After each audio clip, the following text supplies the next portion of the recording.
हाँ हेलो बच्चों। तो आज की क्लास काफ़ी इम्पोर्टेंट है।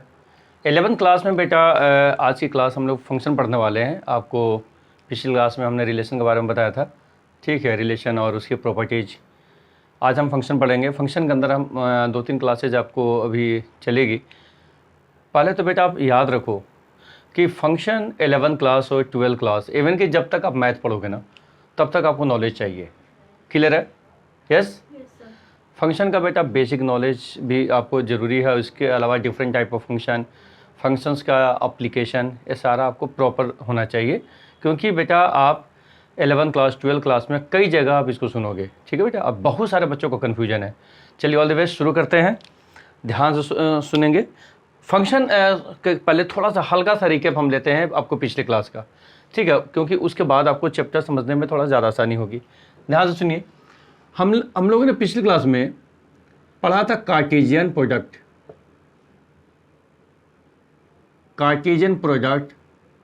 Of two sets. ठीक है, इसके बारे में हम डिटेल नहीं बताएंगे क्योंकि हम लोगों ने पढ़ चुके हैं।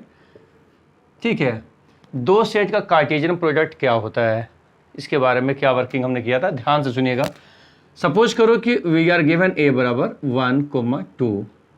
ठीक है, ए फैमिली में दो मेंबर है 1,2।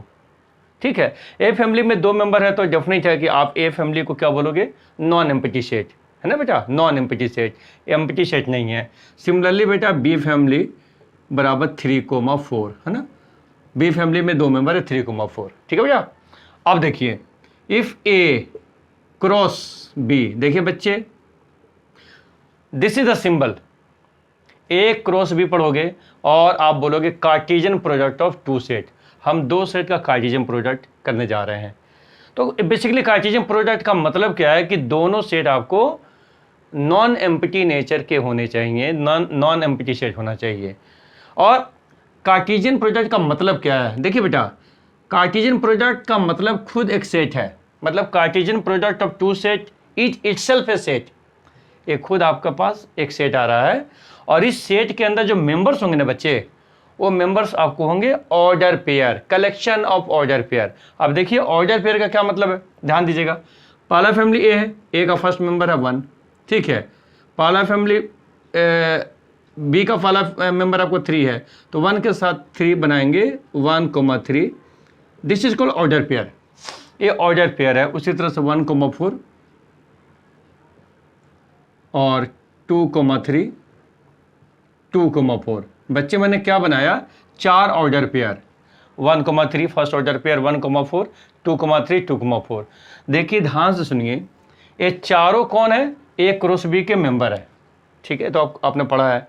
और इसमें पहला जो मेंबर है ना बच्चे, फर्स्ट मेंबर आपको ए फैमिली से बिलोंग करेगा और सेकेंड मेंबर आपको बी फैमिली से बिलोंग करेगा, है ना। इस तरह से आप ए क्रॉस बी, बी क्रॉस से आप निकाल लेते हो।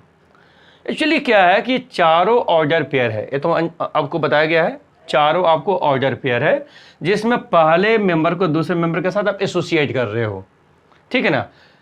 अब हल्का सा मतलब मैंने इसको इंट्रोड्यूस किया, इससे क्या है कि फंक्शन को समझाना ज़्यादा आसान होगा। थोड़ा सा इसके बारे में मैंने बताया। अब ध्यान से सुनना, अगर फंक्शन को आपको पढ़ना है, ठीक है, तो इसके लिए आप एक छोटा सा वर्ड समझो पहले। देखो बच्चे, सपोज करो कि एक फैमिली ए है। ए फैमिली के अंदर आपको 1, 2, 3 मेंबर है। ठीक है, और बी फैमिली के अंदर अगर मान लो कि आपके पास 3 मेंबर है, ए, बी, सी। ठीक है, हमने ए फैमिली और बी फैमिली लिया। अब देखो, सपोज करो कि मैपिंग सिस्टम है ना, इसको बोलते हैं मैपिंग सिस्टम। मान लो कि मैंने एक मैप बनाया ए फैमिली के लिए और यहाँ पर आपको एक मैप बनाया बी फैमिली के लिए। ठीक है, यहाँ पर 1, 2, 3, यहाँ पर आपने ABC को मार्क किया। अब देखिए ध्यान से सुनिए, सपोज करो कि 1 का रिलेशन ए के साथ है, 2 का रिलेशन आपके साथ बी का है और 3 का रिलेशन सी का है। अब ध्यान से देखिए, पहले फैमिली को मैं डिफाइन कर रहा हूँ, ठीक है, सेकेंड फैमिली को मैं डिफाइन कर रहा हूँ। और अब क्या देख रहे हैं कि पहले फैमिली के हर मेंबर का, पहले फैमिली में 3 मेंबर है तो हर एक मेंबर का दूसरे फैमिली में क्या आ रहा है, एक यूनिक मैपिंग आ रहा है। यूनिक मैपिंग, समझे बेटा, ये यूनिक है। 1 का एक ही मैपिंग हो रहा है। और बच्चे ये जितने भी है ना ए बी सी है सेकंड फैमिली के अंदर, ये सारे क्या कहलाएंगे, पहले फैमिली के मेंबर का रेंज कहलाएंगे और इसको इमेज भी बोलते हैं। तो कहने का मतलब यहाँ पर आप देखेंगे यूनिक एसोसिएशन है। फंक्शन के अंदर आपको जो वर्ड हम इस्तेमाल कर रहे हैं यूनिक एसोसिएशन, मतलब पहली फैमिली के हर मेंबर का दूसरे फैमिली के मेंबर के साथ यूनिक एसोसिएशन होगा। एक मेंबर का एक ही मेंबर के साथ एसोसिएशन होगा, या यूँ बोलो एक मेंबर का एक ही मेंबर के साथ मैपिंग होगा, मैपिंग। तो यहाँ पर आप खुद देख क्या रहे हो कि यहाँ पर एक स्पेशल टाइप ऑफ रिलेशन की बात हम कर रहे हैं। ध्यान से देखिए, आप रिलेशन में आपने बहुत सारे क्वेश्चन बनाए। रिलेशन के अंदर ये फ़र्क नहीं पड़ता है कि एक मेंबर का, ठीक है, एक के साथ हो या एक से ज़्यादा मेंबर के साथ रिलेशन हो, वहाँ पर हमने ये बात किया था। लेकिन यहाँ पर बेटा फ़र्क पड़ता है ना, एक मेंबर का एक ही के साथ एसोसिएशन होना चाहिए और इसीलिए आपको स्पेशल टाइप ऑफ रिलेशन आप इसको बोलोगे। तो बच्चे इस तरह का जो कंडीशन है रिलेशन का, इस तरह का जो कंडीशंस है, this is called function. A function के अंदर हम पढ़ते हैं। तो इसका मतलब क्या है, every function is a relation. जो फंक्शन होता है ना बेटा वो एक प्रकार का रिलेशन है, स्पेशल टाइप ऑफ रिलेशन बोल सकते हो, बट सारे रिलेशन फंक्शन नहीं होते हैं। सबसे पहला चीज़ है बेटा जो आपसे पूछा जाएगा, और 11th क्लास के अंदर हर एक बुक के अंदर पहला क्वेश्चन यही आएगा कि आपके सामने, ठीक है, कलेक्शन ऑफ ऑर्डर पेयर आपके सामने आएंगे और कलेक्शन ऑफ ऑर्डर पेयर देख करके बताना है कि वेदर इट इज रिलेशन और फंक्शन। तो मैं बार बार बता रहा हूँ, every function is relation but every relation is not a function. Special type of relation comes under the category of function. Clear है? अब यहाँ पर इस चीज़ को समझ करके फिर आगे बढ़ते हैं। तो फिर हम लोग इसके बारे में हम लोग डिटेल बताएंगे, समझेंगे। समझिए, सपोज करो कि यहाँ पर आपके सामने इस तरह का वर्किंग आ रहा है, ठीक है, ध्यान से देखिए। सपोज करो कि आपके पास वर्किंग आ रहा है और it is written curly bracket 1,2, ठीक है, 1,3, 1,4। नाउ यहाँ पर वो है 1,2, 2,3, 3,4। ध्यान से देखिए। नाउ बोथ आर सेट, दोनों सेट है, ठीक है। और यहाँ पर आपको 3 ऑर्डर पेयर है। मैंने ऑर्डर पेयर इसलिए बताया था आपको, ऑर्डर पेयर। देखिए यहाँ भी 3 ऑर्डर पेयर है। अब देखिए यहाँ पर 1 का देखिए रिलेशन 2 के साथ है, 1 का रिलेशन 3 के साथ है, 1 का रिलेशन 4 के साथ है। तो बच्चों 1 का रिलेशन 3 मेंबर के साथ यहाँ पर है। तो दिस इज रिलेशन, ये आपको रिलेशन, ठीक है, ये आप रिलेशन इसको बोलेंगे। यहाँ पर देखें 1 का रिलेशन 2 के साथ है, 2 का रिलेशन 3 के साथ है, 3 का रिलेशन 4 के साथ है। यहाँ पर आप देखें यूनिक एसोसिएशन है, मतलब एक मेंबर का एक ही मेंबर के साथ एसोसिएशन दिखा रहा है, एक मेंबर का 2 मेंबर के साथ एसोसिएशन नहीं दिखा रहा है। तो बच्चे इस टाइप का रिलेशन आपको किस कैटेगरी में आएगा, फंक्शन के अंदर आएगा। ठीक है, बेसिकली आप यहाँ पर ऑर्डर पेयर से कंफ्यूज नहीं होना है ना, आप दोनों फैमिली में ऑर्डर पेयर आप देख रहे हो। ठीक है, तो अब हम लोग इसी को आगे बढ़ाते हैं। ठीक है, अब ध्यान से सुनिएगा। इस टॉपिक को पढ़ने के पहले आपको एक छोटा सा चीज़ मैं समझा दूं। सपोज करो कि एक मैं यहाँ पर सपोज करो एक मशीन है, ठीक है, दिस इज मशीन, ठीक है। इस मशीन को मैं एफ से डिफाइन कर रहा हूँ, राइट। और बच्चे यहाँ पर इस मशीन में मैं इनपुट में डालूंगा एक्स, ठीक है। मशीन का जो मैकेनिज्म है, ठीक है, आप इनपुट डालोगे, मशीन के अंदर मैकेनिज्म प्रोसेसिंग होगा, प्रोसेसिंग होने के बाद मशीन क्या करेगा, आउटपुट डिस्प्ले करेगा, राइट। समझे बच्चे, आउटपुट आपको डिस्प्ले यहाँ पर होना है, आउटपुट। अब ध्यान से सुनो, सपोज करो कि यहाँ पर जो मैकेनिज्म है वो क्या है, एफ ऑफ एक्स बराबर एक्स स्क्वायर। ध्यान से देखो, एफ ऑफ, इसको पढ़ते हैं एफ ऑफ एक्स, एक्स का फंक्शन बराबर एक्स स्क्वायर। इसका क्या मतलब है कि अगर आप इनपुट आप डालते हो, एक्स आपने यहाँ पर डाला, तो मशीन के अंदर मैकेनिज्म हुआ, मशीन एक्स स्क्वायर करेगा, प्रोसेसिंग करेगा एक्स स्क्वायर, उसके बाद आउटपुट डिस्प्ले करेगा। इसका क्या मतलब है, आपने 1 डाला तो 1 का स्क्वायर दैट इज़ 1, अगर आप 2 डालोगे तो 2 का स्क्वायर दैट इज़ 4। तो आप क्या देख रहे हो कि अगर आप 1 इनपुट डालोगे तो आउटपुट क्या निकलेगा, 1, 2 डालोगे 4, 3 डालोगे 9। इस तरह से आप देख रहे हो कि ये सारे जो मेंबर्स हैं ना 1 2 3, इसका आप इस फैमिली के मेंबर के साथ क्या कर रहे हो, यूनिक एसोसिएशन बना रहे हो। और this is mechanism of a function.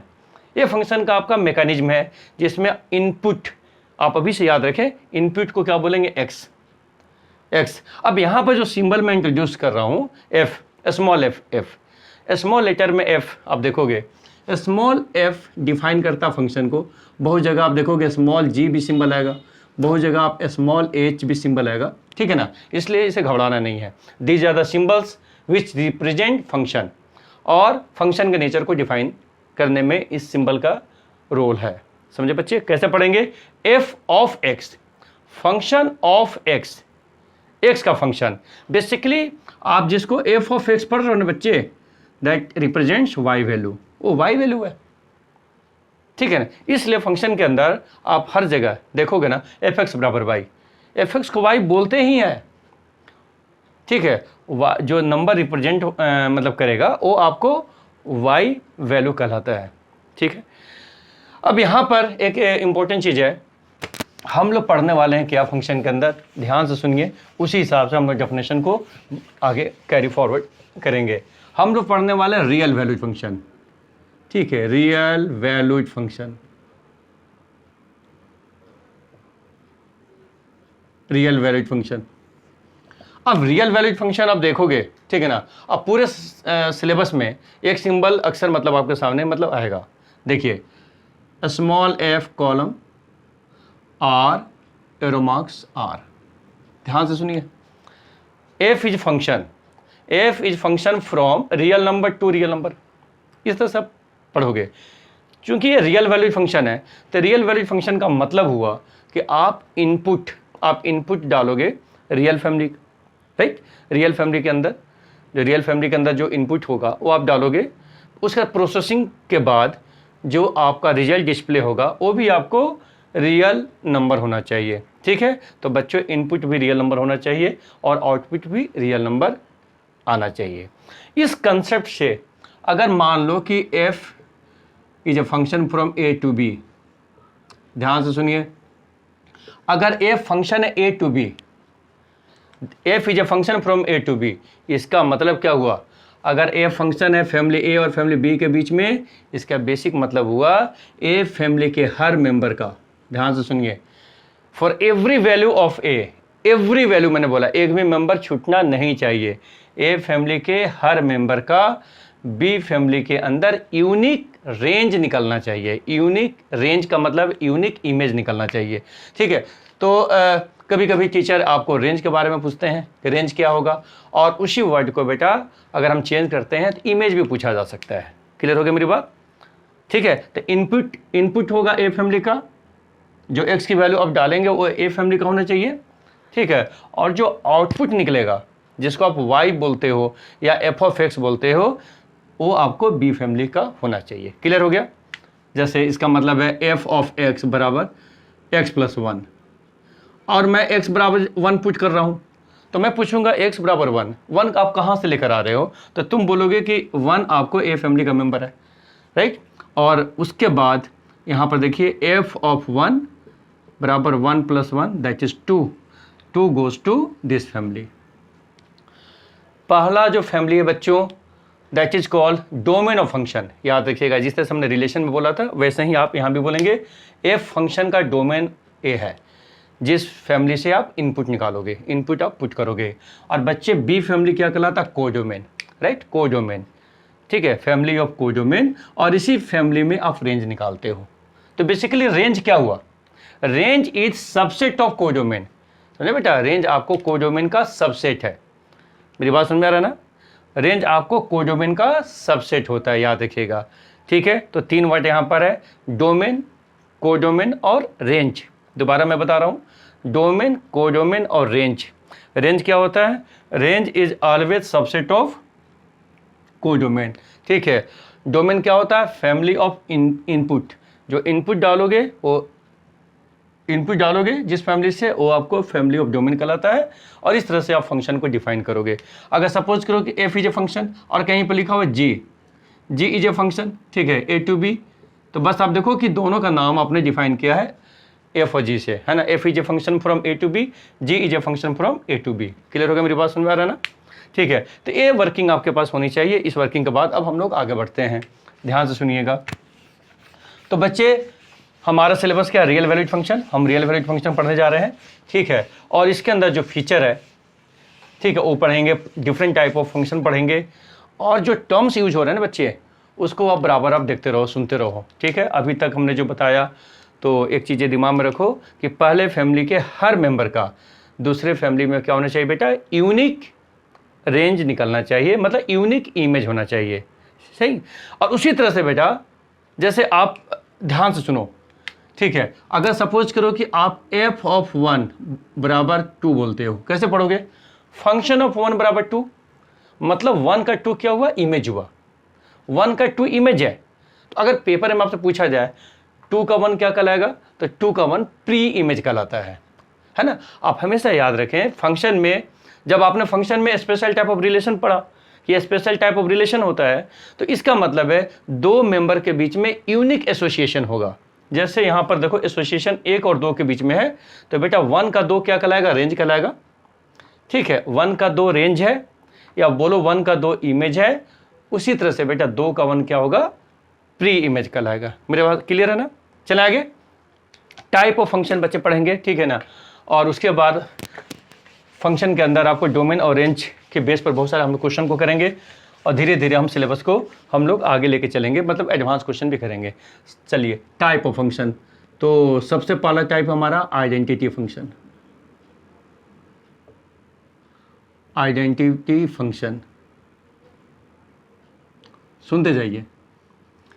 मैं बार बार बता रहा हूं कि हमारा फंक्शन जो टॉपिक है, ठीक है ना, रियल वैल्यूड फंक्शन है ना। ये वर्ड मैं बार बार बोलूंगा, बार बार आपको यहाँ पर एक्सप्लेन करना, उसमें घबराना नहीं है। रियल वैल्यूड फंक्शन का क्या मतलब है? तो अगर हमारे पास रियल वैल्यूड फंक्शन है f, तो इसका मतलब f is defined from real number to real number, ठीक है, r to r arrow marks r, real to real, ठीक है।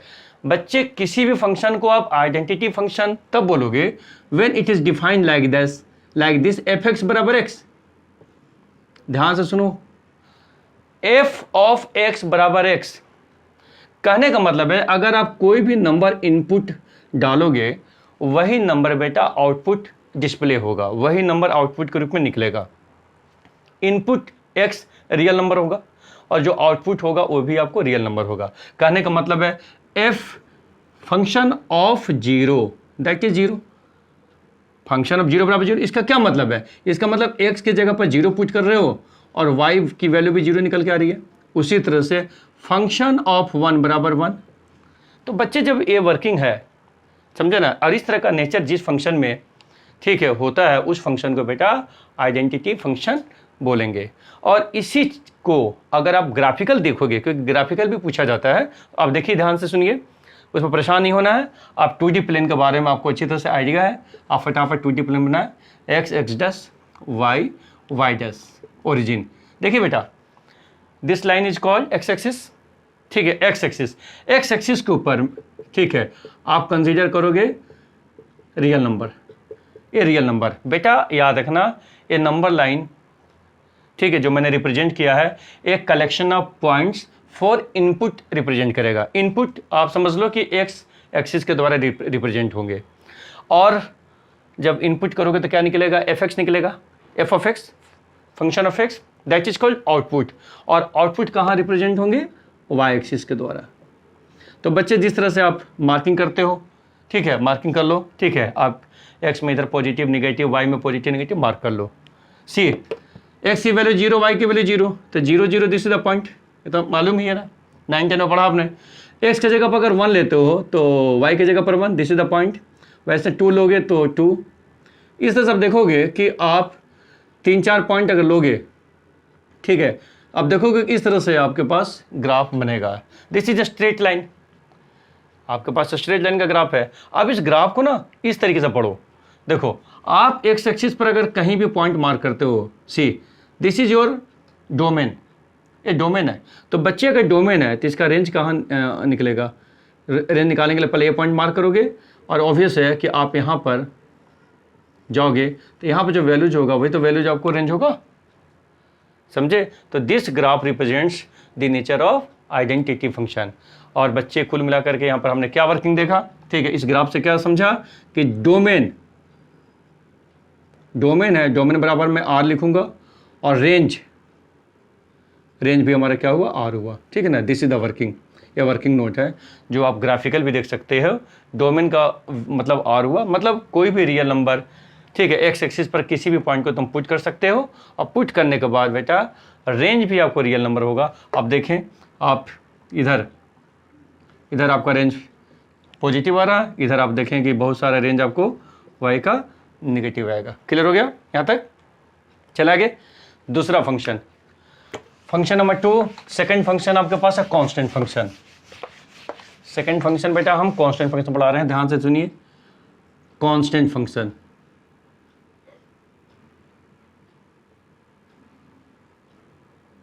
देखिए दोबारा फिर वही बात, मैं पहला लाइन लिखूंगा, F is a function from real to real, मतलब रियल वैल्यूड फंक्शन है ना। पहला लाइन आप इसी तरह से बोलो कि सर ये रियल वैल्यूड फंक्शन है। क्लियर हो गया मेरी बात? नाउ सपोज करो कि एफ ऑफ एक्स बराबर मैंने लिख दिया के। इसका क्या मतलब है समझो। एक्स क्या है? डोमेन, मैंने बताया, ठीक है। तो आप डोमेन के जगह पर कोई भी वैल्यू पुट करोगे, रेंज आपको फिक्स है के, that is the fix real number. इसका मतलब है आप एफ ऑफ 0 बराबर के, एफ ऑफ 1 बराबर के, एफ ऑफ 2 बराबर के, मतलब बच्चे डोमेन आप बेशक बदल सकते हो लेकिन रेंज आपको फिक्स है। This is the nature of constant function, समझे बेटा? अब इसको ग्राफिकली देखो फटाफट समझो, ठीक है। X axis, Y axis, Y dash, X dash, origin, ठीक है। आप देख रहे हो कि एक्स एक्सिस पर आप कोई भी पॉइंट, एक्स एक्सिस का कोई भी पॉइंट ले सकते हो डोमेन में, क्योंकि एक्स की जगह पर 0, 1, 2, 3, -1, -2, -3 कुछ भी पुट कर सकते हो। इसका मतलब है डोमेन आप कोई भी रियल नंबर ले सकते हो। क्लियर है? तो क्लियर है ना? तो बच्चे यहाँ पर साथ साथ लिखते चलो कि सर डोमेन बराबर क्या होगा? आर होगा, है ना। आपसे पूछेगा कि what is domain of constant function, तो डोमेन आपको आर निकल गया, आर मतलब रियल नंबर, राइट। अब सोचो अगर के के जगह पर मान लो के का वैल्यू अगर 3 होता, तो मैं बार बार आप लोग को बता रहा हूं बेटा कि F of X Y family को रिप्रेजेंट करेगा ना, इसका जो नंबर होगा वाई एक्सिस पर होगा। तो आप जैसे यहां पर लिखा आपने एफ ऑफ 0 बराबर 3, मतलब 0 का रेंज 3 है, 1 का भी रेंज 3 होगा, 2 का रेंज भी आपको 3 पर होगा। तो वाई एक्सिस पर सपोज करो कि यहां पर आपने मार्क किया 3, दिस इज 3। देखो अगर x की वैल्यू 0 लिए, y की वैल्यू 3, दिस द पॉइंट। 1 लोगे तो भी 3 हो रहा, 2 लोगे तो भी आपको 3 होगा, -1 लोगे तो भी आपको 3 होगा। तो बच्चे आप क्या देख रहे हो कि इनको आप मिलाओगे ना, you will get a line which is parallel to the X axis. अब इस ग्राफ को देखो बेटा, यहाँ पर अगर कोई भी डोमेन है उसका रेंज तो फिक्स है ना, वही 3 होगा।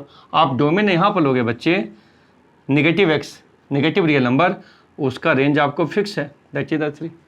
क्लियर है? तो डोमेन आपको आर है, आर मतलब रियल नंबर, मतलब any real number we can take as input. और रेंज जो है ना बेटा, रेंज आपको इसका क्या निकला, जैसे के अगर यहाँ पर 3 है तो दैट इज रेंज बराबर 3, that is a fix real number. मेरी बात समझ में आ गया? Clear everyone? अब हम लोग आगे बढ़ते हैं थर्ड, पॉलिनोमियल फंक्शन। देखो बच्चे ध्यान से सुनना, थर्ड आपके पास है पॉलिनोमियल फंक्शन, ठीक है। पॉलिनोमियल के बारे में बच्चों आपने काफ़ी वर्किंग किया क्लास 8, 9, 10 में, तो इसलिए उसमें ज़्यादा कुछ परेशानी नहीं होना चाहिए। आपको मालूम होना चाहिए कि पॉलिनोमियल का क्या मतलब है, डिफरेंट टाइप ऑफ पॉलिनोमियल आपने पढ़ा, ठीक है ना। अब उसी चीज़ को, उसी नॉलेज को हम फंक्शन के रूप में पढ़ने वाले हैं। क्लियर है? चलिए ध्यान से सुनिए। अगर मैं सपोज करूँ कि एफ ऑफ एक्स, ठीक है, बराबर एक्स स्क्वायर लिखूंगा, तो बोलो सर ये पॉलिनोमियल फंक्शन है।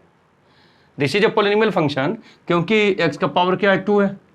आपको मालूम है ना एक्स का पावर 2 है, तो पॉलिनोमियल बोलोगे ना इसको, ठीक है, ये पॉलिनोमियल फंक्शन के अंदर आएगा। ये तो क्लियर है? अच्छा चलो अब इसी की वर्किंग करते हैं कि अगर ये पॉलिनोमियल फंक्शन है, आप पॉलिनोमियल को पहचान जाते हो, तो इसकी वर्किंग देखते हैं।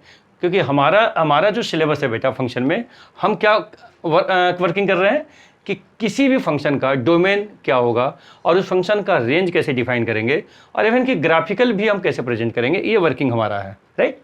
एफ एक्स बराबर एक्स स्क्वायर, चलते हैं। सब आपको मालूम है इनपुट, ठीक है। आप खुद सोचो कि यहाँ पर आप x बराबर 0 पुट करते हो, तो एफ ऑफ 0 क्या होगा, 0 का स्क्वायर 0, अंडरस्टूड है। x के जगह पर आप 1 पुट करोगे तो एफ ऑफ 1 दैट इज 1 का स्क्वायर 1, x बराबर 2 तो एफ ऑफ 2, 2 का स्क्वायर 4। अब सोचो यहाँ पर मैंने 2-3 वैल्यू पुट किया, ठीक है, इसे काम नहीं चलेगा, और भी वैल्यू सोचो। तो बेटा आप देख रहे हो x के जगह पर आप कोई भी पॉजिटिव रियल नंबर पुट कर रहे हो, 1 पुट करो, 2 पुट करो, 3 पुट करो, 4, इवन कि -1 भी पुट करो, negative real number, -2 negative real number. लेकिन जो रेंज है ना बेटा, मतलब जो एफ ऑफ एक्स की वैल्यू निकलेगी, या यूँ बोलो कि वाई की वैल्यू निकलेगी, वो तो पॉजिटिव रियल नंबर आ रहा है ना, ठीक है। अच्छा अब ग्राफिकली इस बात को अगर देखोगे या समझोगे, जैसे X axis X dash, Y और वाई डैश, ठीक है ना, तो आपसे पूछा जाएगा सबसे पहले कि बच्चों इस पॉलिनोमियल फंक्शन, ये पॉलिनोमियल फंक्शन का डोमेन क्या है। डोमेन का मतलब इनपुट क्या है ना। अगर आप ग्राफ खींचोगे, ठीक है ना, या ब्रेन में अगर आपने सेट बनाया ग्राफ का, तो बेटा इनपुट का मतलब इस वैल्यू को बोला जा रहा है। एक्स एक्सिस पर जितने भी वैल्यूज है ना, मतलब नंबर लाइन के हर एक वैल्यू को बोला जा रहा है कि किसको लिया जाए। तो बच्चे आप देख रहे हो ना कि इनपुट की जगह पर तो कोई भी वैल्यू ले सकते हो तुम। अगर आपने वर्किंग किया है, आप देखो आपने 0 भी पुट किया, 0 के स्क्वायर, 0 के आगे अब वैल्यू आप लेते जा रहे हो। देखो मैंने तो कुछ खास वैल्यू लिए, 1 लिए, 2 लिए, लेकिन रियल नंबर की बात अगर करोगे तो 0 के आगे 0.1, 0.2, 0.3, ठीक है, 0.4, 1, 1.1, 1.2, ये सारे वैल्यू पुट ले सकते हो ना बेटा, ठीक है। उसी तरह से बेटा निगेटिव रियल नंबर में भी आप बहुत सारे निगेटिव रियल नंबर को ले सकते हो। तो बेसिकली आप देखोगे कि आपका जो ग्राफ होगा ना बेटा, ग्राफ कुछ इस तरह से मतलब मूव करेगा आपका। मतलब देखो पॉइंट अगर लेकर के मार्क करोगे ना, तो पॉइंट कुछ इस तरह से आप लोकेट करोगे, और सारे पॉइंट को ग्राफ में अगर तुम प्लॉट करोगे या ज्वाइन करोगे, तो कुछ इस तरह का स्ट्रक्चर आपके सामने आएगा। सारे पॉइंट लेना पॉसिबल नहीं है बेटा, लेकिन आप खुद सोचो, ठीक है। यहाँ पर तुम देखो x की वैल्यू तुम जैसे जैसे बढ़ा रहे हो ना, y का वैल्यू इंक्रीज करेगा, y का वैल्यू बढ़ेगा। अब तुम देखो यहाँ पर x की वैल्यू लोगे तो y का वैल्यू, यहाँ पर x की वैल्यू लोगे तो y का वैल्यू, यहाँ पर x की वैल्यू लोगे तो y का वैल्यू बढ़ेगा, ठीक है। तो ये सारे जो पॉइंट हैं, मतलब आप x वैल्यू को और y वैल्यू को लेकर के जब आप ग्राफिकली रिप्रेजेंट करोगे, you will get this type of structure. और बेटा ये जो स्ट्रक्चर है ना, ये पैराबोला कहलाता है। इसके बारे में हम लोग सेपरेट चैप्टर में भी पढ़ेंगे, parabola. This is a special curve है, ये आपको कर्व है बेटा। तो कर्व होने के कारण आप, मैंने बोला ना कि आप बहुत सारे पॉइंट लेके देखोगे, तभी आप इस स्ट्रक्चर को बना पाओगे, समझे। तो अब यहाँ पर हमारा जो वर्किंग है, डोमेन क्या हुआ, तो डोमेन तो मैंने बोला आप कोई भी रियल नंबर को पुट कर सकते हो। तो इसका मतलब है यहाँ पर डोमेन आपको क्या निकला बेटा, डोमेन बराबर R, कैपिटल R का मतलब रियल नंबर है ना। चीज को समझो बेटा। और जब रेंज की बात आती है, मतलब रेंज क्या है, ठीक है, आप ग्राफिकली पढ़ रहे हो तो रेंज का मतलब आप वाई एक्सिस को देखो, ठीक है ना। अगर आप ग्राफ को पहचान रहे हो तो देखो 0 तो आ रहा है, वाई की वैल्यू 0 आ रही है, और बाकी वैल्यू आप 0 के ऊपर देखो पॉजिटिव वाई आ रहा है ना। अब देखो इस वैल्यू में, ये वैल्यू अगर है यहाँ पर तो यहाँ पर वाई होगा, यहाँ वैल्यू है तो वाई यहाँ पर है, यहाँ लोगे तो यहाँ पर वाई है, यहाँ लोगे तो यहाँ पर वाई है। ये तो मार्क कर लेते हो ना बच्चे।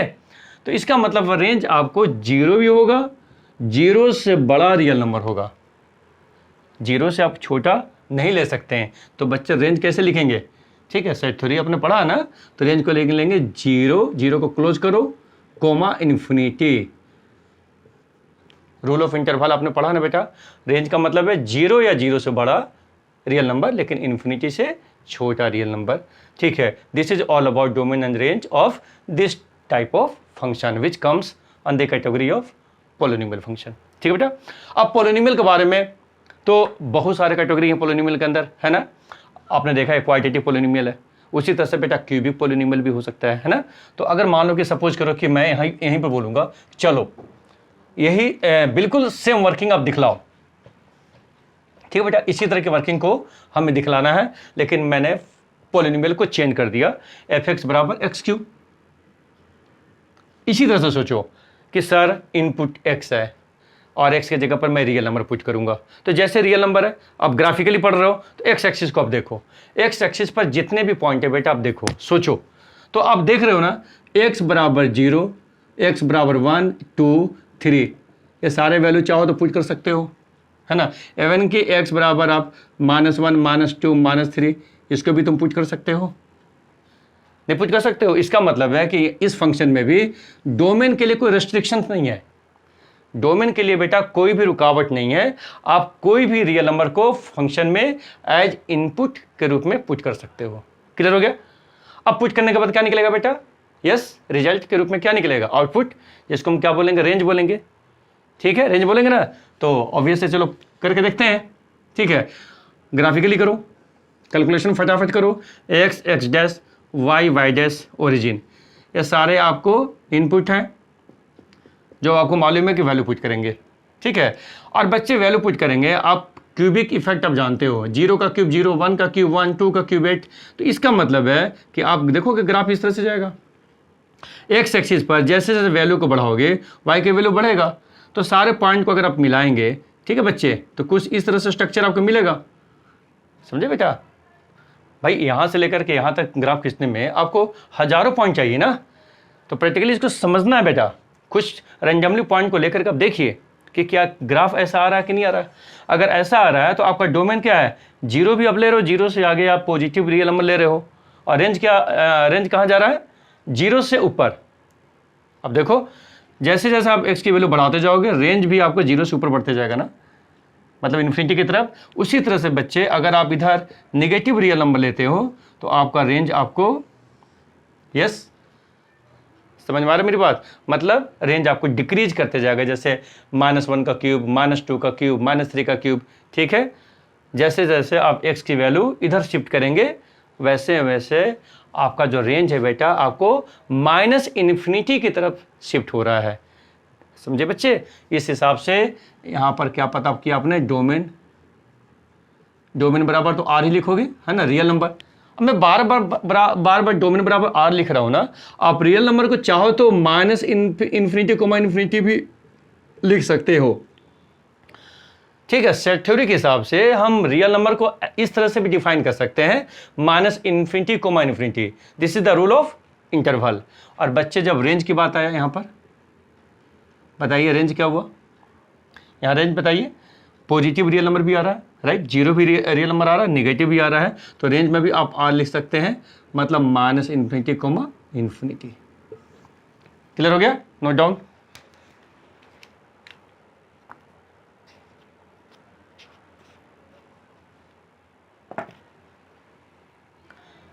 लिख लिए, चला आगे, चलिए। तो बच्चों अब इसके बाद हम लोग चलते हैं आगे, रेशनल फंक्शन। फंक्शन का बेटा नेचर आपको जरूर जानना चाहिए, ठीक है, और 11th क्लास में बेटा फंक्शन के बहुत बेसिक नॉलेज सबके पास होना चाहिए, तभी आप मैथ को अच्छी तरह से समझ पाएंगे, है ना। और इसके ऊपर बेटा बहुत सारे क्वेश्चन भी हम लोग डिस्कस करेंगे। नाउ नेक्स्ट आपका है रेशनल फंक्शन। तो बच्चे जैसे मैंने रेशनल फंक्शन बोला ना, आप रेशनल नंबर को डिफाइन करते थे ना 9th क्लास में। If any number is written in the form of p/q where q is never equal to 0 and both are integers, याद है ना। तो बच्चे इस तरह के रिप्रेजेंटेशन को हम रेशनल नंबर बोलते हैं। द सेम थिंग, अगर हमारे पास कोई फंक्शन है, if any function is represented like this, f(x/gx), function of x g and this is another function of x. बच्चे याद रखें, F of X, G of X, both are representation of two different function, right? समझे बेटा? और यहां पर क्या होना चाहिए कि G of X should not be equal to zero. आपको मालूम है जी ऑफ एक्स मतलब डिनोमिनेटर आपको जीरो के बराबर नहीं होना चाहिए, क्योंकि बेटा अगर ये जीरो के बराबर है तो दिस डजंट एग्जिस्ट, है ना? तो अगर आप किसी फंक्शन को इस तरह से रिप्रेजेंट करोगे, that is called rational function. समझे बेटे? तो चलते हैं, आप सपोज करो कि we have example F X बराबर 1/x। अब इसी को देखो, ठीक है? आप बाकी फंक्शन को जिस तरह से पढ़ रहे हो ना वैसे ही पढ़ो। भाई ए फंक्शन है, ठीक है, रियल वैल्यूड फंक्शन, दोबारा वही बात, F is function from R to R, है ना? F is a function from R to R, real number to real number, real number to real number, इस तरह से पढ़ना सीखो। अब यहाँ पर है, मैंने बोला चलिए बेटा हमें डोमेन निकालना है। जैसे डोमेन की बात आती है और आपने बिना सोचे समझे एक्स बराबर जीरो लेना चाहा, आप एक्स बराबर जीरो पहले लेके देखो। एक्स बराबर zero that is F of zero, मतलब जीरो का रेंज, जीरो का इमेज निकाल ले हो, तो 1/0 डजंट एग्जिस्ट। यहाँ पर रेस्ट्रिक्शंस लग गया, इसका मतलब है जीरो रियल नंबर को आप नहीं पुट कर सकते हैं बेटा। इसका मतलब जीरो नहीं पुट कर सकते हैं, ये तो पता हो गया कि जीरो आप नहीं पुट कर सकते हैं, राइट? तो जीरो नहीं पुट करेंगे तब क्या होगा? या तो जीरो से आगे पॉजिटिव रियल नंबर को लें, या जीरो से बैक आप नेगेटिव रियल नंबर को लेके देखें। तो इसमें कोई दिक्कत नहीं है। आप खुद देखो, यहाँ पर 1/x है, x के जगह पर पॉजिटिव लो, 1/1, 1/2, 1/3, ठीक है, यूनिक नंबर है, इसमें कोई दिक्कत नहीं है। आप जीरो के आगे कोई भी नंबर आप ले रहे हो ना, 1 2 3 4 कुछ भी लेके देखो, ठीक है, आपको रेंज निकलेगा। उसी तरह से बच्चों 1/-1, 1/-2, 1/-3, यहाँ भी आपको रेंज डिफाइन होगा, इमेज डिफाइन होगा। इंटरेस्टिंग बात है कि आपको नॉलेज होनी चाहिए 1/1, 1/2, 1/3 में। जैसे जैसे आप इस तरह से जा रहे हो, जैसे 1/4 लो, 1/5 लो, आपको मालूम है इस वैल्यू में इंक्रीजिंग ऑर्डर है डिक्रीजिंग ऑर्डर कैसे हो रहा है? बेटा वैल्यू आपको डिक्रीज करते जा रहा ना। आपको मालूम है कि 1/1 से छोटा 1/2 है, 1/2 से 1/3, 1/3 से 1/4, 1/4 से 1/5। इसका मतलब है जैसे जैसे आप x के जगह पर आप रियल नंबर को बढ़ाते जा रहे हैं, रेंज आपको डिक्रीज करते जा रहा है, और धीरे धीरे बेटा रेंज आपको डिक्रीज करते करते जीरो के करीब पहुंचेगा। जीरो नहीं होगा, ध्यान से सुनो, मैं जीरो के करीब बता रहा हूं, ठीक है? मतलब बहुत बड़ा अगर रियल नंबर आप पुट करोगे तो वैल्यू आपको जीरो के क्लोज होगा, इतना मतलब छोटा वैल्यू होगा कि हम बोल सकते हैं it is very nearly equal to zero. तो बच्चे इसको ग्राफिकली देखोगे ना, बड़ा इंटरेस्टिंग ग्राफ है, ध्यान से देखना, एक्स वाई वाई डैश, और पेपर में मतलब काफ़ी अच्छा क्वेश्चन है। आपको मालूम है कि जीरो नहीं पुट करोगे, डोमेन मतलब जीरो नहीं लोगे, तो जीरो नहीं लोगे तो बाकी आप रियल नंबर को देखो, जीरो के आगे पॉजिटिव रियल नंबर को लोगे, तो जीरो के आगे पॉजिटिव रियल नंबर को लोगे तो ग्राफ बच्चे कुछ इस तरह से आप समझोगे। देख रहे हो बेटा, डिक्रीजिंग ऑर्डर में ग्राफ आ रहा है, मतलब ग्राफ आपको डिक्रीज करते जा रहा है। जैसे जैसे आप एक्स की वैल्यू बढ़ाते जा रहे हो ना, ठीक है, वैल्यू आपको वाई की वैल्यू घटते जा रही है, डिक्रीज होते जा रही है। उसी तरह से आप इधर चलो, आप निगेटिव वैल्यू आप लेते हो, -1, -2, -3, -4, -5, इस तरह से आप लोगे तो जो वैल्यू आप निकलेगा इस तरह से आप वैल्यू को देखोगे, ठीक है ना? मतलब आप वर्किंग में आप कुछ भाई अगर समझ में नहीं आता तो वर्किंग कर लिया करो, ठीक है ना? मतलब 1/-1, 1/-2, 1/-3, 1/-4, ये सारे वैल्यूज को देखो, ठीक है ना? और इस सारे वैल्यू को लेकर के हम मार्क करो, ठीक है? तो मार्क करोगे तो देखोगे इस तरह से बेटा आपको ग्राफ का नेचर होगा। समझे बच्चे? तो this is the nature of this type of graph. अब जहां तक अब ये पूरी वर्किंग हो गया, ये वर्किंग तो ग्राफिकली वर्किंग है, तो बच्चे डोमेन यहां पर क्या है? तो बच्चे यहां पर पता चला डोमेन क्या है? बोलिए, अगर आपको पेपर में लिखना है डोमेन तो इस वर्किंग के बाद क्या लिखेंगे? एवरी रियल नंबर, देख R, every real number except zero. ध्यान से सुनिए, आप रियल नंबर लेंगे लेकिन जीरो नहीं लेंगे बेटा, तो R-0 इस तरह से आप दिखलाइए। This is the way how to express, आप डोमेन को कैसे एक्सप्रेस करेंगे। क्लियर हो गया? अब रेंज पहले आप इसको देखो, आप इस ग्राफ को देखो बेटा, आप देख रहे हो ना, x की वैल्यू 0 तो हम नहीं ले रहे हैं, x की वैल्यू 0 नहीं ले रहे हैं। अच्छा y की वैल्यू देखो, ग्राफ यहाँ पर देखो टच नहीं कर रहा है, देखो y एक्सिस को कहीं नहीं टच कर रहा है, तो इसका मतलब y की वैल्यू 0 नहीं निकलेगी, y की वैल्यू 0 नहीं निकलेगी, तो y का वैल्यू 0 नहीं होगा। तो अब 0 नहीं होगा तो क्या होगा, 0 से यस 0 से बड़ा पॉजिटिव वैल्यू और 0 से छोटा नेगेटिव वैल्यू भी तो हो सकता है। ठीक है, इसका मतलब है कि रेंज में आप देखोगे एवरी रियल नंबर आपको रेंज निकलेगा एक्सेप्ट 0। इस क्वेश्चन को जब आप वर्किंग करते हो ना, कुछ इस तरह से भी बनाना चाहिए, और ये प्रैक्टिस आप शुरू कर दो। मैं बार बार तुम लोगों को ग्राफिकली बता रहा हूं कि F of X that is range represents point on Y axis, that is the number on Y axis. तो ये चीज बेटा आप शुरू करो, मतलब यहां पर एफ ऑफ एक्स बराबर वाई लिया, ये वर्किंग आपको करने होंगे, तो y बराबर 1/x। इसका क्या मतलब है, अगर आप x की वैल्यू पुट करेंगे तो y निकलेगा ना, x की वैल्यू मतलब डोमेन, जब डोमेन पुट करेंगे तो y निकलेगा। और बच्चे अगर क्रॉस करेंगे आप, तो इसका मतलब x बराबर 1/y,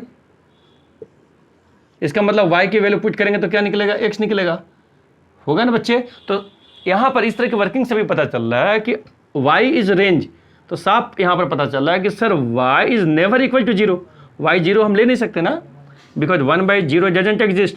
तो इस तरह से वर्किंग से भी आप रेंज को डिफाइन कर सकते हैं। क्लियर हो गया, यस। उसके बाद हम लोग चलते हैं, अब हमारे पास 3 फंक्शन है बच्चे, बहुत बेहतरीन फंक्शन आप पढ़ने वाले हैं, और पेपर के लिए भी बड़ा इंपॉर्टेंट है और आपके लिए भी इंपॉर्टेंट है, ध्यान से सुनेगा। अगला फंक्शन है आपका मॉड्यूलस फंक्शन, ध्यान से सुनेगा, हम पढ़ाने जा रहे हैं modulus function. The modulus function, ध्यान से सुनिएगा बच्चे। इस मॉड्यूलस फंक्शन का दूसरा नाम है बेटा absolute value function, absolute value function. ध्यान दीजिएगा, if F is a function from real number to real number, फिर वही बात रियल वैल्यू फंक्शन होने के चलते, तो अगर बेटा हम एफ ऑफ एक्स बराबर बार, है ना बेटा, डबल बार एक्स, अगर हम फंक्शन को इस तरह से रिप्रेजेंट करेंगे तो this is called modulus function. F of X बराबर this is bar, this is also bar और एक्स, है ना, तो दिस इज डोमेन, तो this is called modulus function और एब्सोल्यूट वैल्यू फंक्शन। अब देखो, पहले तो आप एब्सोल्यूट वैल्यू के बारे में बात करो। एब्सोल्यूट वैल्यू का क्या मतलब होता है, ध्यान से सुनना बेटा। एब्सोल्यूट वैल्यू का मतलब है कि आप उस वैल्यू के साथ साइन डिफाइन नहीं करते हैं। अब बताओ कि अगर मैं 3 बोलूँगा तो आप 3 को अब बोलोगे सर +3, मैं बोलूँगा इट हार्डली मैटर्स, आप 3 बोलो या +3 बोलो, ठीक है ना, आप साइन डिफाइन यहाँ भी नहीं करते हैं, ये तो अंडरस्टूड है, ठीक है, मेरी बात समझ में आ रहा ना। लेकिन अगर मान लो कि -3 लेते हो तो -3 का एब्सोल्यूट वैल्यू क्या होगा, 3 होगा ना। आप यहाँ पर देखो कि -3 का एब्सोल्यूट वैल्यू 3, कैसे 3 हुआ, क्योंकि आप देख रहे हो कि -3 को अगर हम -1 से मल्टीप्लाई करेंगे सो दिस बिकम्स +3। मेरी बात समझ में आ रहा ना, यस, है ना। उसी तरह से आप 1/2 का एब्सोल्यूट वैल्यू 1/2 है, लेकिन अगर -1/2 है तो आप 1/2 लिखते हो ना बच्चे, कैसे लिखते हैं, मतलब -1 × -1/2, 1/2। इस वर्किंग को आप अच्छी तरह से समझोगे ना बेटा, तो इस फंक्शन को समझना बड़ा आसान है, ठीक है। और चूंकि इस एग्जाम्पल को समझने के बाद अब मैं इसको एक्सप्लेन करने जा रहा हूं, ठीक है, तो आप उसको अच्छी तरह से समझ सकते हो कि what is the real meaning of modulus function और एब्सोल्यूट वैल्यू फंक्शन। सी, ध्यान से सुनो, एफ एक्स बराबर mod x, so this mod x is x when x is greater than equal to 0। अब देखो यहां पर पहले समझो इस बात को, मतलब मॉड के अंदर अगर x लेते हो, x मतलब इनपुट, ठीक है, तो that is equal to x, जैसे इसका मतलब है जैसे mod 3 that is equal to 3, right, mod 4 that is equal to 4, absolute value आपको 3 और 4 होगा, मैंने अभी बताया। बट mod x बराबर बच्चे -x लिखोगे when x is smaller than 0। नहीं समझे मेरी बात, कहने का मतलब है कि अगर भाई मॉड के अंदर मैंने क्या बोला -3, इसका एब्सोल्यूट वैल्यू 3 आ रहा है ना बेटा। 3 क्यों आ रहा है? क्योंकि -1, देखो -x का मतलब है यहाँ पर माइनस साइन है, माइनस तो साइन है ही, और उसके साथ आप x को मल्टीप्लाई करोगे तो -1 इंटू -3, सो दैट मेक्स 3 और not. So this is the way how modulus function is represented. समझे बेटा? इसको समझने से क्या होगा कि आप एक्सप्लेन आसानी से कर सकते हो, है ना। अब इसी चीज़ को आप ग्राफिकली अब देखो, ठीक है। अब ग्राफिकली आप देखेंगे तो ध्यान से देखिएगा, समझे आप। This is the graph paper, X axis X dash, Y Y dash, ठीक है। बाकी वर्किंग हमने आपको बता रखा है। एफ एक्स बराबर mod X, so mod X बराबर X when X is greater N equal to 0 and mod X बराबर minus X when X is smaller than 0। अब इस वर्किंग को देखो बेटा, ठीक है ना। आपको मालूम है कि एफ एक्स बराबर वाई, एफ एक्स बराबर वाई है, तो दैट इज वाई बराबर X when X is greater N equal to 0। मतलब x की वैल्यू 0 या 0 से बड़ा नंबर लो तो आप x की वैल्यू 0 लेते हो, ठीक है, या 0 से बड़ा नंबर लोगे, ठीक है। अब खुद देखो, और x की वैल्यू 0 लोगे तो y भी 0 होगा, y बराबर x का मतलब यही हुआ ना।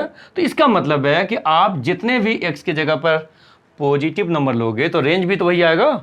तो बच्चे वो सारे पॉइंट को लेने के बाद you will get this line. ये तो ग्राफ आपको बहुत आसान ग्राफ है ना। First case. Second case, y बराबर -x when x is taken less than 0। तो बच्चों x की वैल्यू जब 0 से आप छोटा लेते हो तो that is the negative real number, right. तो नेगेटिव रियल नंबर x की जगह पर लोगे तो y की वैल्यू तो पॉजिटिव निकलेगा, minus of x, that is -1 into x. You will get this line, सारे पॉइंट को जब जोड़ोगे, है ना। तो this is the V shape graph, this is the representation of modulus function. और बच्चे इस ग्राफ से साफ आपको पता चल रहा है कि डोमेन क्या है। अगर आप ध्यान से देखेंगे डोमेन, तो डोमेन आपको क्या है, आर है ना बच्चे, रियल नंबर, क्योंकि एक्स एक्सिस पर आप सारे रियल नंबर को कवर कर रहे हो ना। किसी नंबर को ऐसा तो नहीं कि आप छोड़ रहे हो, कोई भी नंबर हम नहीं छोड़ रहे हैं, तो डोमेन बराबर आर हुआ। रेंज, आज जब रेंज की बात करेंगे, अब देखो, अब वाई एक्सिस पर जाओ तो वाई एक्सिस में देखो तो वाई बराबर 0 ले रहे हो। अब इधर आपका पॉजिटिव रियल नंबर, लेकिन इधर तो आप नहीं वैल्यू ले रहे हो ना। तो रेंज का मतलब है 0 0 आ रहा है, 0 क्लोज इन्फिनिटी, मतलब 0 या 0 से बड़ा रियल नंबर। क्लियर है? ये आपको मॉड्यूलस फंक्शन में, जिसमें और भी वेराइटीज है जो हम लोग नेक्स्ट सेशन में करेंगे। अब हम 2 लास्ट, ठीक है, मैं करा रहा हूँ, उसको ध्यान से सुनिएगा, ठीक है। लास्ट 2 है, उसको अच्छी तरह से समझे फटाफट, और इसमें बहुत सारे वर्किंग बेटा हमें करना है। अगला फंक्शन है the greatest integer function. The greatest integer function,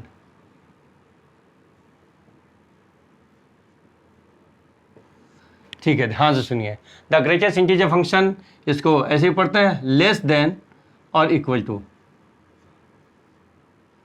बहुत ही बेहतरीन का कंसेप्ट है और ये बहुत पेपर में बेटा आता है, ध्यान से सुनिए। If f is a function from r to r, real number to real number, such that f of x बराबर बिग ब्रैकेट x, ठीक है। अगर हम किसी फंक्शन को इस तरह से डिफाइन करेंगे, बिग ब्रैकेट के अंदर बेटा x को क्लोज करते हैं, तो such type of representation is called greatest integer function, ठीक है। ध्यान से सुनिएगा, greatest integer function, this is also called less than और इक्वल टू। अब इसका मतलब क्या होता है पहले समझो पहले, ठीक है, ठीक है। रियल टू रियल नंबर हम बता रहे हैं, मतलब इसका मतलब है कि आप x के जगह पर सपोज करो कि आपने 0 पुट किया, इसका मतलब ग्रेटेस्ट इंटीजर फंक्शन का वैल्यू भी 0 हुआ। आप जैसे 0.5 पुट करो तो 0.5 इसकी वैल्यू भी आपको 0 होगा।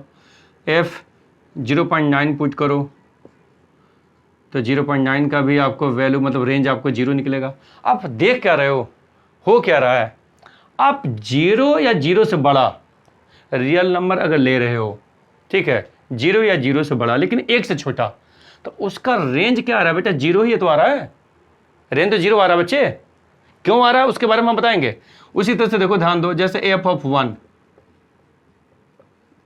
इसका आपको वैल्यू 1 होगा, 1 का ग्रेटेस्ट इंटीजर फंक्शन का वैल्यू 1 आएगा। उसी तरह से एफ ऑफ 1.5, ठीक है, इसका रेंज आपको 1 आएगा। उसे एफ ऑफ 1.9, तो इसका आपका रेंज भी आपको 1 आएगा। ध्यान से सुनिएगा बच्चे, इस वर्किंग से आपको क्या लग रहा है, ध्यान से देखिए। If x is greater N equal to 0 less than 1, अगर x की वैल्यू 0 या 0 से बड़ा लेकिन 1 से छोटा है, तो बच्चे ग्रेटेस्ट इंटीजर फंक्शन का रेंज क्या आ रहा है, 0 आ रहा है ना। x की value greater N equal to 1 less than 2 है, तो ग्रेटेस्ट इंटीजर फंक्शन की वैल्यू क्या आ रहा है, 1 आ रहा ना। अब बहुत सारे बच्चे इसी बात को परेशान होते हैं जो कंसेप्ट प्रॉपर नहीं जानते हैं कि सर इसका नाम ग्रेटेस्ट इंटीजर फंक्शन क्यों है।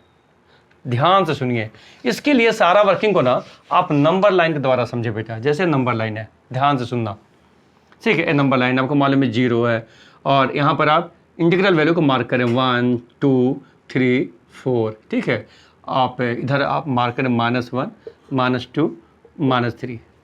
सपोज करें कि आपको यहाँ पर मैंने 1.5 लिख दिया, ठीक है, और इसका रेंज निकालना है। तो पहले नंबर लाइन पर आप मार्क करें what is the position of 1.5, तो 1 और 2 के बीच में आपने हम मार्क कर लिया, ठीक है। 1.5 डोमेन है, ठीक है बेटा। अब 1.5 जो पॉइंट है ना बेटा, उसके लेफ्ट साइड, ध्यान से सुने, आप लेफ्ट साइड जितने भी इंटीग्रल वैल्यू है सबको देखें, तो ऑब्वियस लेफ्ट साइड 1 भी है, 0 भी है, -1 भी, -2 -3, ये सारे जो इंटीग्रल वैल्यू में ग्रेटेस्ट इंटीग्रल वैल्यू क्या है, 1 है ना बच्चे। ग्रेटेस्ट इंटीग्रल वैल्यू 1 है ना, तो इसलिए इसका रेंज क्या हुआ, 1 हुआ। ध्यान से सुनिए, मेरी बात समझ में आ रहा है ना। एक और एग्जांपल देते हैं, चलो नेगेटिव ले लेते हैं, है ना। चलो सपोज करो कि -1.8, सोचो -1.8 की पोजीशन कहाँ पर है, तो ऑब्वियस है कि कहाँ पर, -1 और -2 के बीच में, ठीक है। मान लो कि यहाँ पर -1.8 है, और मुझे क्या निकालना है, इसका रेंज निकालना है। सोचो, तो मैंने क्या बोला कि नंबर लाइन पर अपने पॉइंट को मार्क किया, उसके लेफ्ट साइड जितने भी इंटीग्रल वैल्यू है, -2 -3 -4 -5, सभी को आप देखेंगे, वॉच करेंगे, तो उस सारे इंटीग्रल वैल्यू में ग्रेटेस्ट वैल्यू क्या हुआ, -2 हुआ ना, -2। Very simple. इस ऑब्जर्वेशन से आप किसी भी पर्टिकुलर रियल नंबर का रेंज निकाल सकते हैं, कहीं कंफ्यूजन आपको नहीं होगा, ठीक है बेटा। क्लियर हो गया मेरी बात। अब ये जो वर्किंग है बेटा, अगर इसी वर्किंग को आपको ग्राफिकल दिखाना है, ठीक है, आप ग्राफिकली अगर दिखाएंगे तो कैसे दिखाएंगे, ध्यान से सुनिए, ध्यान से सुनिए। जैसे सपोज करो कि मैं बोलता हूं x is greater N equal to 1 less than 2, ठीक है, तो इसका रेंज क्या होगा, क्या होगा बताइए, 1। और अगर आपको रिप्रेजेंट करना है ग्राफ पेपर पर, x y y dash x dash, origin क्या बोल रहा है, x की जगह पर 1 लो, 1 से बड़ा 2 से छोटा, तो मान लें कि यहाँ पर 1 मार्क किया, यहाँ पर 2 किया, ठीक है ना। 1 लेना है, और 1 लेने पर इसका रेंज 1 होगा, वो यहाँ पर 1 मार्क करो, तो 1 पर 1, ठीक है। 1 से बड़ा जितने भी नंबर लोगे, 2 नहीं लेना है, तो यहाँ पर आपने सर्कल बना दिया। अब ध्यान से देखिए, ये जो रिप्रेजेंटेशन है ना, ये बता रहा है कि आप डोमेन की जगह पर 1 ले रहे हैं या 1 से बड़ा नंबर ले रहे हैं, लेकिन बेटा 2 नहीं ले रहे हैं। ये जो सर्कल है ना, सर्कल अब बता रहा है कि 2 is excluded, this is the value of y, that is the range, ठीक है। इस रिप्रेजेंटेशन से आप किसी को भी ग्राफिकली बता सकते हैं। जैसे वही बात है, x greater N equal to 2 less than 3, इसका रेंज क्या हुआ बेटा, बताइए, 2 होगा ना, ठीक है। तो आप 2 है, यहाँ पर आप 3 मार्क करें, ठीक है, और रेंज आपका क्या हुआ, 2 यहाँ मार्क करें, तो इसका मतलब है आप यहाँ से, ठीक है, 3 आप नहीं लेंगे, मतलब 2, अगर इसके जगह पर 2 लेंगे तो रेंज आपका 2 होगा। 2 के आगे जो भी रियल नंबर आप ले रहे हैं एक्सेप्ट 3, तो उसका रेंज आपको 2 होगा। So this is all about the greatest integer function.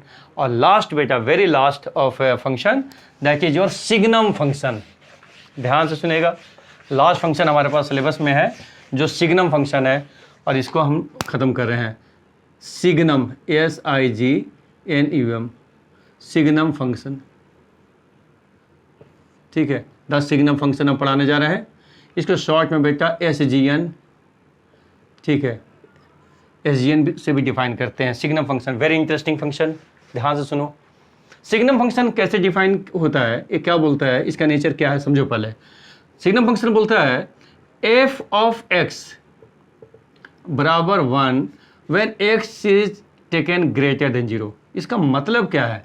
इसका मतलब है कि अगर डोमेन x के जगह पर आप 0 से बड़ा रियल नंबर लेते हैं, 0 से बड़ा कोई भी रियल नंबर लोगे तो उसका रेंज आपको 1 है।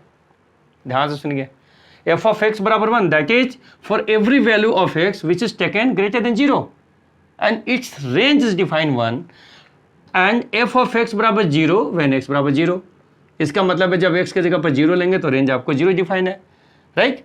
f ऑफ x बराबर -1 when x is taken smaller than 0। इसका मतलब है कि 0 से छोटा अगर रियल नंबर लोगे तो रेंज आपको -1 डिफाइन है। तो बच्चे अब सिग्नम फंक्शन में बताओ, इस पूरे वर्किंग में अगर तुमसे बोला जाएगा कि डोमेन क्या है, तो बच्चे ये तो बताओ कि डोमेन का मतलब R है, एवरी रियल नंबर। आप देखो इस डेफिनेशन के अंदर हर एक रियल नंबर आपको इंक्लूड है ना, लेकिन जहां तक रेंज की बात है बेटा, रेंज आपको 3 नंबर है, -1, 0 और 1। आपको देख रहे हो ना, -1, 0 और 1 आपको रेंज को डिफाइन कर रहा है। ये जो फैमिली है ना, ये जो स्ट्रक्चर है ना, इसको हम मैथ में ऐसे भी डिफाइन करते हैं। ध्यान से सुनिएगा, लास्ट चल रहा है f ऑफ x बराबर mod of x by x when x is not equal to 0 and fx बराबर 0 व्हेन x बराबर 0। अब इस वर्किंग को देखो, ठीक है, दोनों सेम चीज़ है बेटा, बस दोनों का प्रेजेंटेशन का अलग अलग है। What is return x is not equal to 0, x 0 नहीं है, तो x 0 नहीं है, इसका क्या मतलब है? आप डोमेन या तो 0 से बड़ा लेंगे या तो 0 से छोटा लेंगे, राइट। तो उसका रेंज आप इस तरह से डिफाइन करोगे। जैसे देखो, मान लो कि आप x बराबर 3 लेते हो, आप 3 को पुट करो, सो f ऑफ 3 बराबर mod of 3 by 3, mod of 3 by 3। तो बच्चे आंसर क्या निकलेगा? 3 ही तो निकलेगा। 3 मतलब 3 का मतलब सॉरी 3 बाई 3 मतलब 1, रेंज आपको 1 निकला ना। तो इसका मतलब है कि आपको रेंज आपको 1 निकला। अब यहीं पर आप x बराबर -3 पुट करके देखो, f of -3, so mod of -3 divided by -3, so that is 3 by -3 that is equal to -1। So this type of representation is also explain this way, f(x) बराबर mod of x by x for every x not equal to 0। इसके अंदर बेटा आपको पहला और तीसरा condition include है, समझे बच्चे। एंड व्हेन x बराबर 0 देन fx बराबर 0। लास्ट में इसका मैं ग्राफ फटाफट आपको बताता हूँ। आपने जो वर्किंग किया ध्यान से सुनिए। This is x dash y dash origin है। देखो x बराबर 0 तो y बराबर 0, समझे? यस, तो 0 0 यहाँ पर आप ले लो। अब x की वैल्यू तुम 0 से बड़ा ले रहे हो, तो 0 से बड़ा अगर तुम वैल्यू लोगे तो रेंज क्या 1 है ना, यहाँ 1 मार्क करो। तो यहाँ पर आप थोड़ा स्पेस दे करके आप इस तरह से दिखलाओ, मार्क्स दिखलाओ। इसका मतलब है you are considering every real number except 0। मेरी बात समझ रहा है ना? थोड़ा सा स्पेस हल्का सा दिखाना पड़ेगा आपको, समझे बच्चे। और उसी तरह से बेटा अगर आप x के जगह पर आप निगेटिव रियल नंबर लोगे तो इसका रेंज क्या है, आपको क्या है, -1 है। तो आप इस तरह से रिप्रेजेंटेशन को दिखलाओ। This is all about the signum function. तो बच्चे आज की क्लास थोड़ा सा हैवी जरूर है, इसमें हमने फंक्शन के सारे टाइप्स पढ़ाए हैं, फंक्शन को डिफाइन किया प्रॉपर तरीके से। इसको अच्छी तरह से रिवाइज करके आना। एक बार आप फंक्शन आपने पढ़ लिया, फंक्शन के बारे में वर्किंग आपने किया, और आगे बेटा और भी नए नए फंक्शन हम लोग पढ़ने वाले हैं। उसके बाद डोमेन और रेंज के बारे में बात करेंगे, डिफरेंट टाइप ऑफ फंक्शन का डोमेन और रेंज निकालना। प्लीज़ इसको पढ़ के आएंगे। यस, ठीक।